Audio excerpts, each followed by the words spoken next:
Je viens d'investir dans un petit Z-Crane 2 et du coup, je vous propose de vous faire un petit feedback là-dessus. Alors avant toute chose, sachez que je viens de tourner, mais elle sera diffusée après, une vidéo sur comment est-ce qu'on équilibre cette petite bestiole.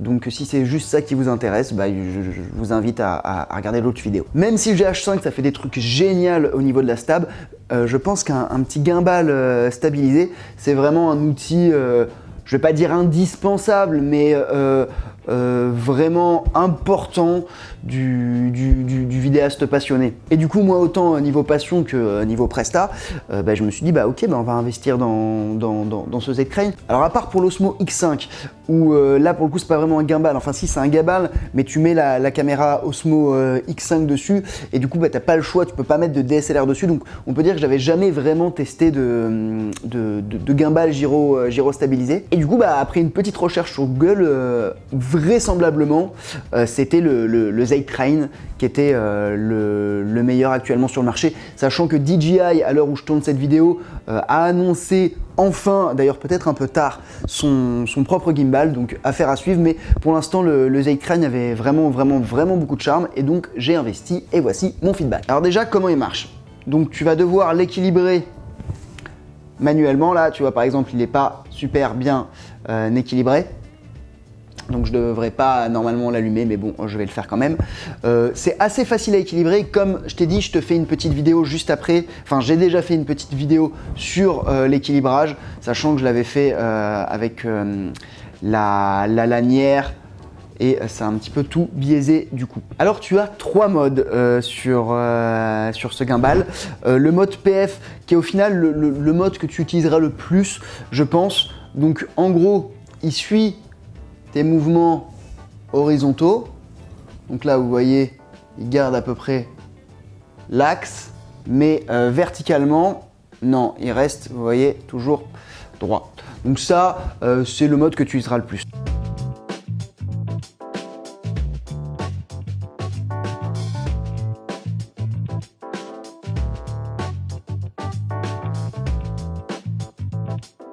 Ensuite, si tu appuies de nouveau sur le bouton mode, tu vas arriver au L. Alors le mode L, là, il va garder une cible. Par exemple, si je vais là, si je tourne, vous voyez, il reste fixé plus ou moins vers la cam. Alors c'est pas un verrouillage incroyable, mais voilà, disons là pour la cam c'est pas assez précis, mais si tu suis quelqu'un ça sera parfait. Donc là tu l'utiliseras plus pour tout ce qui est vraiment travelling arrière précis quand tu as des destinations précises, pardon.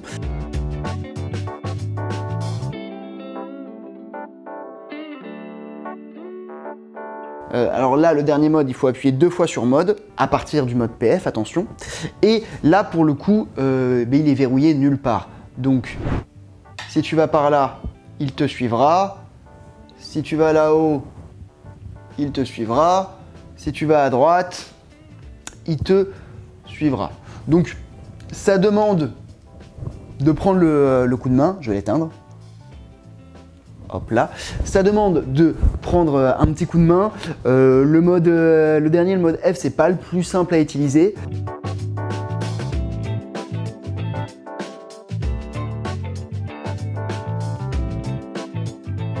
Tu peux aussi jouer un petit peu avec le joystick. La sensibilité du joystick va se régler. Là aussi, c'est un petit coup de main à prendre. Moi, pour l'instant, j'ai essayé de faire des petits mouvements où tu enchaînes déplacement et joystick. Ça n'a jamais été incroyable. Après, je pense que, je me suis pas non plus entraîné. Je l'ai essayé 2-3 fois, quoi. Je me suis pas non plus entraîné 20 minutes dessus. Donc, je pense que ça peut le faire, mais voilà, ça te demande un petit peu d'entraînement si tu as une figure spéciale à réaliser. Il y a aussi un dernier mode que j'ai pas expliqué. Si tu appuies 3 fois sur le bouton mode, du coup je le rallume. Hop là. Si j'appuie 3 fois sur le bouton mode,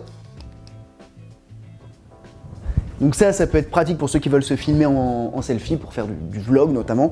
Peut-être que je l'utiliserai. Après, ça ça pèse son poids. Alors ça pèse son poids, ça va, mais tu gardes pas ça comme ça en main toute un après-midi sans le poser. Alors du coup, le poids, justement, parlons-en. Alors combien est-ce que ça peut supporter ça? Ça peut supporter 3,2 kg, sachant que c'est le Z-Crane 2 qui est le modèle le plus haut de gamme de la gamme, et donc notamment en termes de poids. Peut-être que si tu as un matos un peu plus léger, et ça, je suis sûr que ça peut passer sur des modèles de gamme inférieure. L'avantage des gammes inférieures, c'est que normalement elle va être moins chère, et elle sera aussi peut-être un petit peu plus petit, donc peut-être un petit peu plus transportable. Moi je voulais pas prendre de risque, alors du coup j'ai pris le modèle le plus cher. Alors les avantages de ce gimbal, alors si on en croit internet, déjà c'est le meilleur pour l'instant. On attend DJI avec je connais même pas le nom de son futur gimbal, mais on attend DJI avec son gimbal. L'équilibrage est vraiment très simple.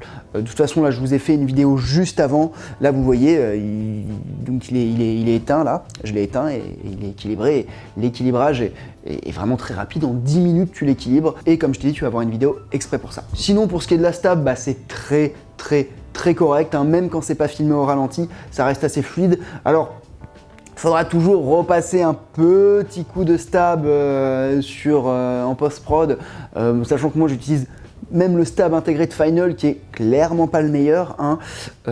Voilà, hein. Si tu es sur Premiere avec un stab beaucoup mieux, ça sera encore plus fluide. Voilà, niveau stab, moi j'en suis très satisfait. Niveau utilisation aussi, c'est assez intuitif, on le prend en main assez rapidement. Après, il y a certains modes qui sont un petit peu plus difficiles que d'autres, mais moi en tout là, ça fait 3 semaines qu'on l'a sur des tournages clairement en main, parce qu'on se le passe généralement, on va à 2 sur les tournages, on se le passe. Moi en main, j'ai dû l'avoir moins d'1 heure et je sais globalement m'en servir. Donc voilà, assez simple d'utilisation. Le mode d'emploi était en anglais, ça c'était un petit peu chiant, mais c'est pas grave, ça me sert de leçon pour apprendre l'anglais.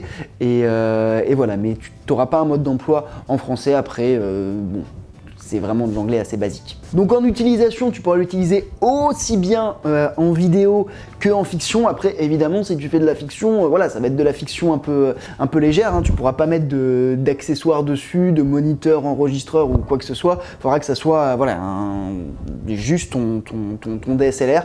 Donc déjà, ce sera de la fiction avec DSLR. Qui n'est pas horrible, hein, mais on va dire ce qui n'est pas de la fiction professionnelle. Enfin, c'est assez rare de la vraie fiction produite qui est tournée en DSLR, mais tu pourras quand même faire des beaux trucs. Et si tu fais voilà, des petits courts-métrages autoproduits, ça peut très bien faire le taf et remplacer un gros rail de travelling. Donc ça, c'est plutôt bien. En termes de stabilisation, attention. Donc il est stabilisé comme ça, mais ces petits mouvements-là, là, les à-coups, il est obligé de les prendre, quoi. Et ça, ce genre d'à-coups, donc là j'en ai beaucoup, mais ce genre d'à-coups, t'en auras forcément. Et contrairement à un Steadicam qui a une stabilisation verticale, là, t'en as pas. Donc voilà, c'est un petit peu chiant, ça se corrige généralement en post-prod, et puis plus ton mouvement est rapide et fluide, moins tu auras ce genre d'à-coups verticaux. Autre souci, alors t'es pas censé le toucher quand il est allumé, hein, là il est allumé donc voilà, t'es pas censé mettre de poids dessus, sauf que tu vas être obligé un peu de le toucher pour si comme moi tu utilises un Panasonic, parce que normalement là il te livre avec des petits câbles qui te permettent, donc ça c'est les chargeurs, mais qui te permettent aussi de... je fais tout tomber. Qui te permettent de les brancher à tes différents DSLR, sauf qu'il n'est compatible à ce jour vraiment qu'avec Canon. Donc c'est un petit peu chiant pour tous ceux qui sont sur Sony et sur Panasonic, d'autant plus que Canon est en train de perdre clairement là, la bataille des DSLR, en tout cas en vidéo. Donc voilà, on a beaucoup utilisé des Sony et des Panasonic, surtout des Panasonic, et pour l'instant c'est pas réglable. Donc tu peux pas régler ton point. Après, ils ont sorti un petit follow focus pas très cher à 150 €. Donc voilà, tu le mets sur l'objectif, tu le relis à ça et du coup tu règles ton point avec ça. Et pareil pour l'allumer, là tu seras obligé pour tes réglages, tu seras obligé soit de l'éteindre et de faire tes réglages parce que tu mettras un petit peu de poids et ensuite de le rallumer, mais tu peux pas le faire directement depuis le gimbal. C'est un petit peu chiant, c'est pas non plus horrible, mais voilà.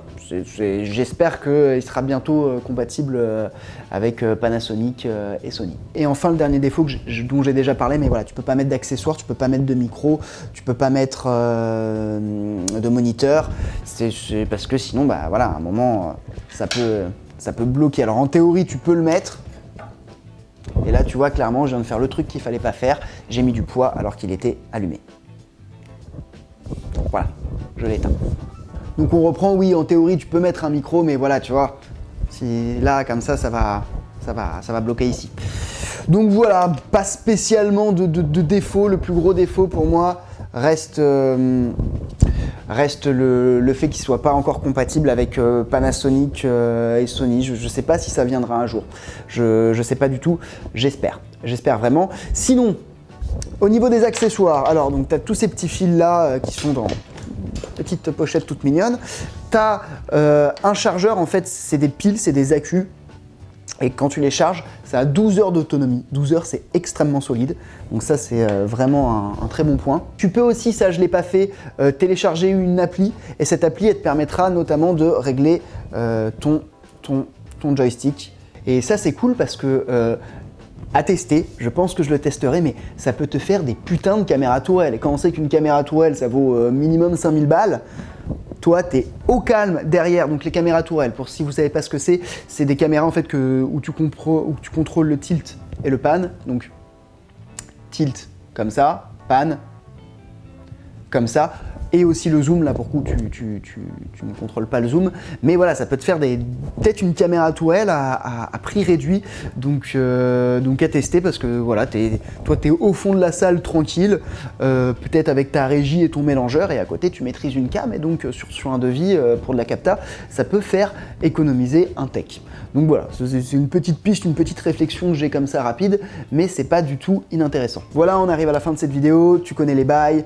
Pouce comme ça, abonnement et commentaire parce que ça fait extrêmement plaisir. En plus du test de matos, c'est vraiment quelque chose que je vais essayer de faire de plus en plus. Donc moi, ça m'encourage à chaque fois que j'ai du retour de toi et de vous.